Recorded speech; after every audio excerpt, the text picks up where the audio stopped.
I never thought a single conversation could unravel everything I'd built over 15 years. My husband, Asif, had become more roommate than partner. Always at the office, always on calls, always promising next weekend would be different. The house felt like a museum of our old promises. Wedding photos gathering dust. His side of the bed perpetually cold. I told myself I was fine.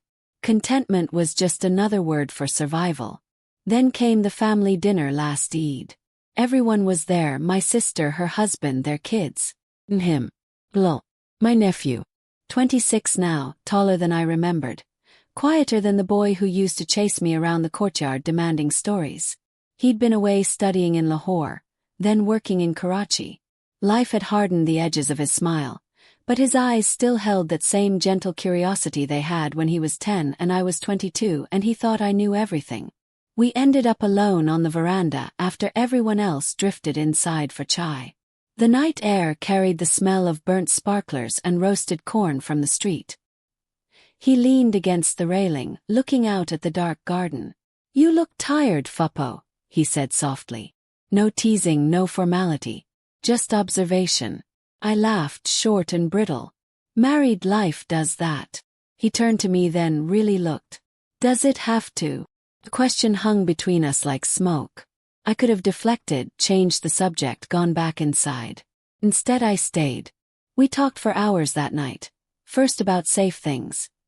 His job, my failed attempts at gardening, how Karachi traffic makes Lahore feel peaceful. Then the conversation drifted. He told me about the girl he'd almost married. How she left because he felt too much. I told him about the nights I sat alone watching television shows about people who still touched each other like it mattered. We didn't flirt. Not exactly. But every silence felt charged, like the moment before thunder. Later, when the house was quiet and everyone had gone to bed, he texted me from the guest room down the hall. "Can I ask you something stupid?" I stared at the screen for a long minute before replying. "Ask." I've always wondered what it would feel like to be wanted. Really wanted. Not needed. Not convenient. Just chosen. My thumb hovered. Heartbeat loud in my ears. I typed deleted, typed again. Everyone wonders that at some point. His reply came faster. "Do you still wonder?" Closed my eyes. The house was silent except for the ceiling fan's slow creak. I thought of Asif snoring in the next room. Thought of the ring on my finger that suddenly felt like a handcuff. "Yes," I wrote. "Every day." Minutes passed. Meet me tomorrow. Just to talk. Please." I should have said no. Should have turned off my phone, locked the door, reminded myself who he was. Instead I typed one word. "Okay." The next afternoon we met at a small tea stall 2 neighborhoods away. Far enough that no one we knew would wander by. He was already there, wearing a plain gray kurta, sleeves rolled to the elbows. When I sat across from him, he didn't smile. He just looked relieved. We didn't talk about the texts. We talked about everything else. Books we loved as kids, songs that still made us cry, dreams we'd buried under adult responsibilities. His knee brushed mine under the table once. Accidental, then not. Neither of us moved away. By the time the sun dipped low, the air between us had thickened into something undeniable. He reached across the scratched wooden table and covered my hand with his. His palm was warm, slightly rough from whatever work he did with his hands now. "I don't want to ruin anything," he said quietly. "But I've wanted this since I was old enough to understand what wanting felt like." I looked at our joined hands. My wedding band glinted under the dim bulb. Shame and hunger fought inside my chest. "I'm married," I whispered. "I know. I'm your aunt. I know." Silence stretched. Then he said the words that changed everything. "I just want one night where I'm not invisible. Where someone sees me and chooses me anyway. If that can't be you, I'll walk away right now." I could have stood up. Could have left. Could have saved us both. Instead I squeezed his hand. "Come to my car." We drove to the old rest house on the canal road. Abandoned for years, windows broken, but the back gate still unlocked from when kids used it as a hideout. No one would look for us there. Inside, moonlight fell through cracked shutters in silver bars across the dusty floor. We stood a meter apart, breathing the same stale air. He stepped closer first. I didn't step back. When his lips finally touched mine, it wasn't fireworks. It was relief. Like exhaling after holding my breath for years. His hands found my waist, tentative then sure. Mine slid up his chest, feeling the rapid thud beneath cotton. We kissed like people drowning, slow at first, then desperate. Clothes stayed on. We didn't cross that final line. Not yet. But every touch felt like a promise we both knew we'd break. Later, sitting on the cold concrete floor with my head on his shoulder, he whispered, "Thank you." I closed my eyes against the guilt already rising like tide. "Don't thank me," I said. "Not yet." The secret meeting started small, careful. A park bench at dusk where no one looked twice. The back row of an empty cinema showing a film neither of us watched. A quiet dhaba on the outskirts where the owner never remembered faces. Each time we met, the air between us grew heavier, sweeter, more dangerous. He always arrived first. I'd find him sitting with 2 cups of chai already ordered, steam curling up like questions. We talked in low voices, heads close. He told me about the nights he lay awake wondering if anyone would ever choose him over convenience. I told him about the mornings I woke up next to a stranger who wore my husband's face. We laughed sometimes, sharp, guilty laughs, at how ridiculous it all was. Other times we just sat in silence, shoulders touching, letting the nearness say what words couldn't. One evening he traced the line of my wrist with his fingertip, slow, deliberate. "Your pulse is racing," he murmured. "So is yours," I answered. His thumb pressed lightly against the spot where my heartbeat betrayed me. "I like knowing I do that to you." I didn't pull away. Instead I turned my hand over, laced my fingers through his. The contact felt electric, forbidden in the most ordinary way. A man holding a woman's hand. Nothing more. Everything more. We began touching more freely after that. His palm on the small of my back when we walked. My fingers brushing hair from his forehead. A stolen hug in the shadow of a water tank on a rooftop we'd found. Empty, wind whipping around us. His arms tight enough to make breathing difficult. I buried my face in his neck and inhaled the clean soap smell of him mixed with a faint trace of motor oil from his bike. It was intoxicating. No one had held me like that in years. Like I might disappear if he let go. Guilt came in waves. Sharp during the day when Asif asked why I seemed distracted, why dinner was late again. Softer at night when Bilal sent a single message, "Thinking of you," and my body responded before my mind could protest. I'd stare at the ceiling while my husband slept beside me, replaying every moment, hating myself, craving the next one. We almost got caught once. Asif came home early from a meeting. I was still flushed from an hour spent parked behind an abandoned factory, Bilal's mouth on my collarbone, my hands in his hair. I rushed inside, claimed a headache, locked myself in the bathroom and scrubbed my skin until it stung. The mirror showed a woman I barely recognized. Eyes too bright, lips swollen. I told myself it was the last time. Delight. The pull only grew stronger. We started finishing each other's sentences. He knew when I needed quiet. I knew when he was pretending to be fine. One rainy afternoon we sat in his car outside a closed bookshop, windows fogged, radio off. Water drummed on the roof like applause we didn't deserve. "I don't want to stop," he said suddenly. I looked at him. Rain streaked the glass behind his head like tears the sky was crying for us. "Neither do I admitted. He leaned across the console, cupped my face with both hands. "Then don't." The kiss that followed was different.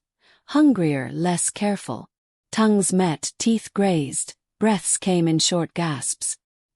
His fingers slid into my hair, tugging just enough to make me arch. I pressed myself closer, needing to feel every inch of him against me. Clothes were a frustrating barrier. Hands roamed under shirts, over skin that hadn't been touched in too long. My nails dug into his shoulders when he kissed down my throat, sucking lightly, marking me where no one else would see. We didn't go further. Not there. Not yet. But the line we'd drawn was thinning, fraying with every heartbeat. When we finally pulled apart, foreheads resting together, he whispered against my lips, "I've never felt this alive." Closed my eyes. Me neither. Later that night, lying beside Asif, I traced the faint bruise on my neck with trembling fingers. It was small, hidden under the collar of my camise. A secret branded into skin. I told myself I could stop any time. I was already lying to everyone, the risks multiplied with every stolen hour. We grew bolder because caution felt like surrender. A weekend trip became inevitable. Asif was away for a 3-day conference in Islamabad. I told my sister I needed space, a quiet drive to clear my head. Bilal booked a small guest house in a village an hour outside the city, the kind of place where questions weren't asked and curtains stayed drawn. We arrived separately. I parked behind the building. He walked from the bus stand. When the door closed behind us, the room smelled of old wood and fresh linen. No preamble. He crossed the space in 3 strides, cupped my face, and kissed me like he'd been starving for it. I kissed back harder, fingers already working the buttons of his shirt. Fabric hit the floor in a careless heap. Skin met skin for the first time without hesitation. His chest was warm against mine, heartbeats slamming in rhythm with my own. I traced the faint scar on his shoulder from a childhood fall I'd once bandaged myself. He shivered when my nails dragged lightly down his back. We moved to the bed without breaking contact. Mouths, hands, breaths tangled. He explored me slowly at first, reverent, learning every curve, every sensitive place that made me gasp his name. I arched into his touch, greedy for more after years of nothing. When he finally entered me, it was careful, then urgent. We found a rhythm that felt ancient, inevitable. Sweat slicked our bodies. Whispers turned to moans. The headboard tapped softly against the wall like a secret code.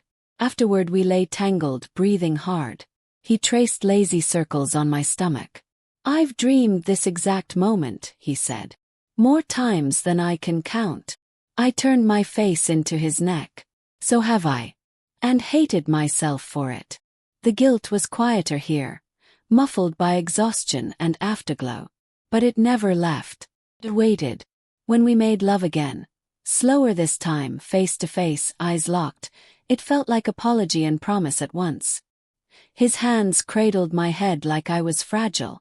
I wrapped my legs around him, pulling him deeper, needing to erase the distance that had always existed between us. We came together in silence, trembling, clinging. Sunday morning we barely left the bed. We talked in fragments between kisses. He asked if I regretted it. I said no because in that room the truth felt different. I asked if he understood what this could destroy. He said he did, but the alternative, never having this, was worse. Reality crept back Sunday afternoon. A text from Asif. Flight delayed. Home tomorrow evening. Panic flickered. We dressed quickly, suddenly awkward with clothes. In the car on the way back, his hand rested on my thigh the entire drive. Neither of us spoke much. The silence wasn't empty. It was heavy with everything unsaid. That night I showered twice, scrubbing until my skin was raw, trying to wash away the scent of him. It lingered anyway, in my hair, on the sheets I hadn't changed. Asif came home tired, kissed my forehead absently, asked about my weekend. I lied smoothly. Peaceful, restful, needed. He believed me because he always did. Monday brought the first real fracture. Bilal sent a photo. Not explicit, just his hand holding a single marigold from the guesthouse garden. For the woman who finally saw me. I stared at it until my eyes burned, then deleted it. But the message stayed. Later that evening, Asif's phone rang while he was in the shower. I glanced at the screen out of habit. A missed call from my sister. Then a text preview. Saw your car near the canal road Saturday. Everything okay? My stomach dropped. She hadn't said anything to me. But she'd seen. And she would wonder. And wonder would turn to questions. questions would turn to truth. I sat on the edge of the bed, phone in hand, pulse roaring. Bilal's name lit up my own screen seconds later. Miss you already. When can I see you? I didn't reply. Instead I opened the message from my sister again. Typed deleted, typed again. Nothing felt safe anymore. The high we'd ridden for weeks cracked open, and everything underneath spilled out. Fear, shame, the sick certainty that this beautiful, terrible thing we'd built was about to collapse under its own weight. I looked at the closed bathroom door, heard the water running, imagined Asif humming off-key like he always did. Then I thought of Bilal alone in his apartment, waiting for a reply I wasn't sure I could send. The wish had been granted. Now came the price. The fallout came quietly at first, like cracks spreading in ice before it shatters. Bilal left the city 2 weeks later. A sudden job transfer to Dubai, he said. We both knew it wasn't sudden. We'd agreed the night before he booked the ticket. Over the phone, voices low, words careful. This has to end before it ends us, he'd said. I hadn't argued. Couldn't. The guilt had grown too loud, drowning out everything else. He came to say goodbye in person one last time. We met at the same tea stall where it all began, early morning when the streets were still empty. He looked thinner, eyes shadowed. I wore a dupatta pulled tight around my neck, hiding the last fading mark he'd left. We sat across from each other, hands flat on the table, not touching. I don't regret it, he said quietly. Not 1 second. I swallowed hard. I regret hurting you. And them. He nodded once. I know. We didn't kiss. Didn't hug. Just looked at each other for a long minute, memorizing. Then he stood, left money for the chai, and walked away without looking back. I watched his shoulders disappear around the corner. The street felt colder after that. At home, life tried to resume its old shape. Asif noticed I was quieter, assumed work stress or hormones. He tried small gestures, bringing flowers, suggesting a movie night. I smiled, thanked him, felt nothing. The man I'd betrayed him with was gone, but the betrayal stayed. It lived in the silences between us, in the way I flinched when he reached for me in bed. I let him touch me because refusing would raise questions I couldn't answer. Every time I closed my eyes and saw Bilal's face instead. Shame burned hotter than desire ever had. My sister never confronted me about the car sighting. She watched me instead. Long looks across the dinner table, questions that sounded casual but weren't. You seem different lately, she said once. Everything okay with Asif? Delight. She didn't push. But the suspicion lingered between us like smoke. Family gatherings felt like minefields. I avoided Bilal's name, changed the subject when anyone asked how he was doing abroad. Each evasion carved another piece from me. Months passed. The ache dulled but never vanished. Some nights I scrolled through old messages we'd never deleted, rereading the simple ones. Good morning. Thinking of you, until my eyes stung. I didn't reply. Couldn't. But I didn't delete them either. They were proof I'd once been wanted, chosen, alive in a way I hadn't known was possible. Asif and I settled into a polite distance. We functioned. Cooked, paid bills, attended weddings together. We didn't fight. We didn't make love often.